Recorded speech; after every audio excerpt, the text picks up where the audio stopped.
It's not okay for you to be a weak loser. It's not okay.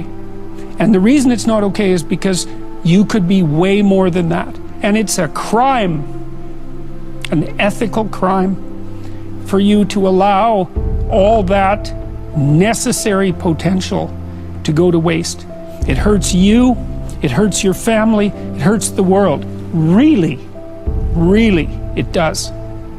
And people think, oh, okay, I get it.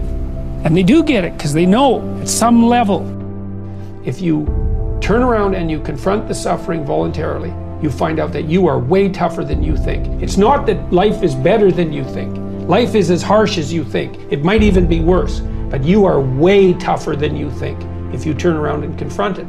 And so then what you discover is that there's a spirit within you that can pursue something meaningful, that has the resilience and the strength to contend properly with the catastrophe of existence without becoming bitter. That's actually the central, and then I would say that's one of the central themes of 12 Rules for Life, is that make no mistake about it, like the first noble truth of Buddhism, life is suffering. This is true, and it's worse than that, because it's suffering contaminated by malevolence. That's the baseline. And so that's very pessimistic, but the optimistic part is that you are so damn tough, you can actually not only deal with that, you can improve it. It's like, oh, well, that's a horrible situation, but it turns out that I'm armed for the task. Well, that's a great thing for people to know. And I do believe, I think the fact that we're armed for the task is even more true than the fact that life is catastrophe contaminated by malevolence. We're stronger than things are terrible. And things are pretty terrible. So that means we're pretty damn strong. Wow. Yes, it's a very good thing to know. And it's not naive optimism. It's a very different thing. It's like, no, things are terrible. They're brutal. And you are so damn tough, you can't believe it. You know, the idea that in some sense you're an eternal victim, well, there's a truth in that, given that nature is conspiring to destroy you and will be successful in the end, that you're undermined by your own society at the same time you're buttressed by it, and that you're a target of your own malevolence and that of others. I mean, so there's a triad of tragic and malevolent forces that are aimed directly at your heart, and that's always the case. But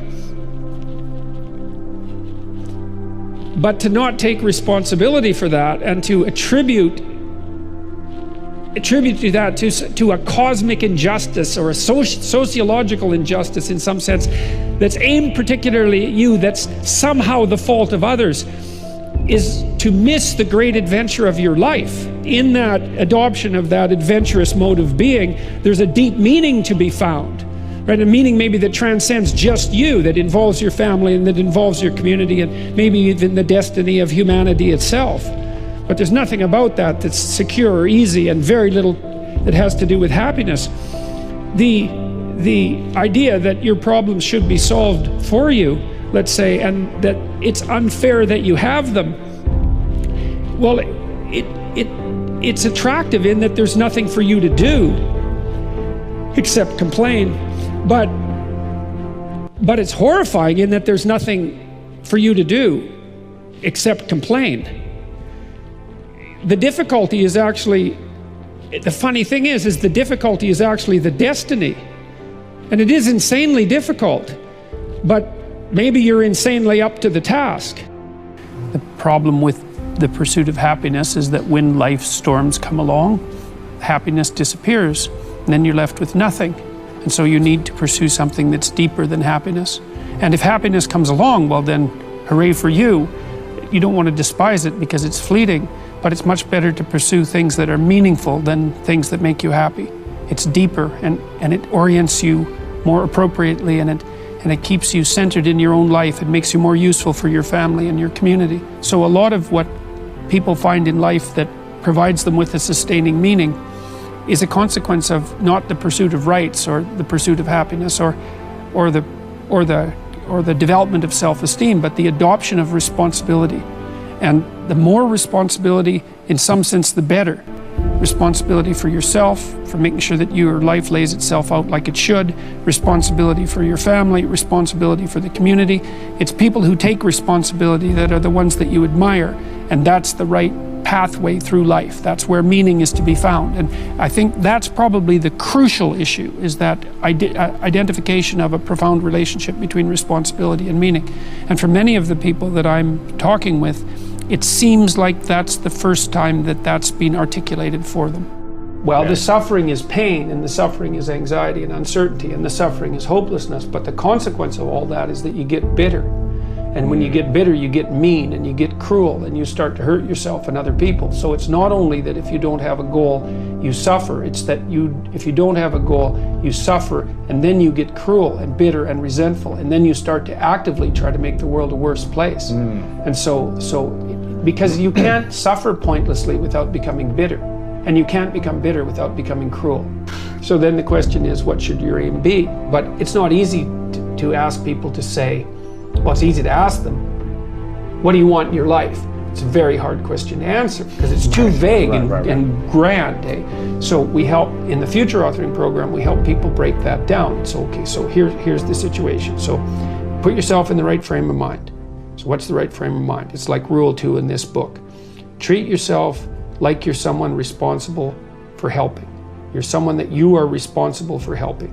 So what that means is you have to start from the presupposition that despite all your flaws and insufficiencies, that it's worth having you around and that it would be okay if things were better for you. So you need to take care of yourself like you're taking care of someone you care for.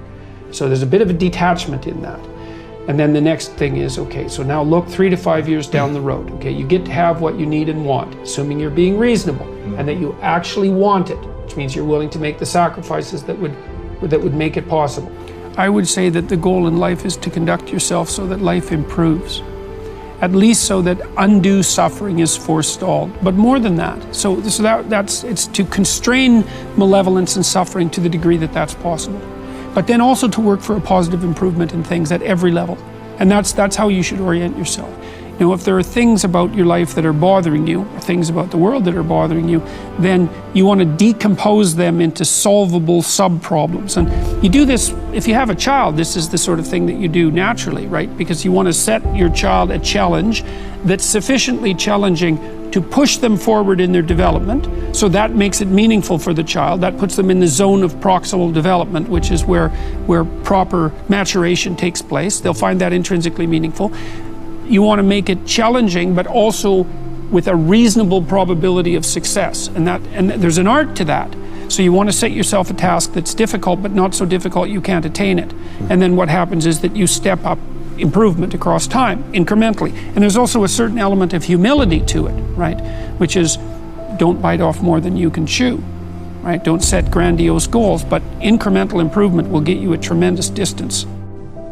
Well, greatness is what reveals itself when you attempt to formulate, when you attempt to carefully articulate and live out what you believe to be true. It just happens, because there isn't anything more powerful than truth, right? That's the antidote to suffering, truth, right? So it's a strange thing, because you think, well, yeah, it produces a lot of suffering too. It's like, yeah, in the short term. Many times in life, people don't get what they want and they need because they don't aim at it. And it's a hard lesson for people to learn because they're cynical to begin with and they presume that there's no possible way of moving forward. But it's not so unreasonable to assume that you're not going to hit what you don't aim at, or you're not going to hit what you aim at and don't shoot at. And I've seen time and time again that if people do put forward a vision for what they regard as worthy of pursuit, which is something you have to determine in dialogue with yourself. It's like, given the difficult preconditions of existence, is there anything that you could conceive of that you would regard as sufficiently worthwhile so that you would be motivated to pursue it? It's a profound philosophical question, and it's not an unreasonable one. It's a good place to start. It's like, well, life is difficult enough to make you cynical and bitter, and perhaps enough to make you cynical and bitter and suicidal and homicidal and even genocidal. And it's not surprising in some sense. And then the question is, well, is there something that you can pursue that allows that to be acceptable or perhaps even desirable, which is something to do that justifies the suffering. And it's hard to say what that would be for each of you. It's something that you can discover. This is partly why Nietzsche was wrong. Nietzsche thought that after God had died, that human beings would have to invent their own values. But the psychoanalysts, I would say Jung foremost among them, put forward a very powerful counterclaim, which was that, well, you can't invent values. They're already built into you. You have to discover them. And I think that's true for each person. It's like, well, what would justify you in the abandonment of your resentment and hostility? What would be a sufficiently adventurous goal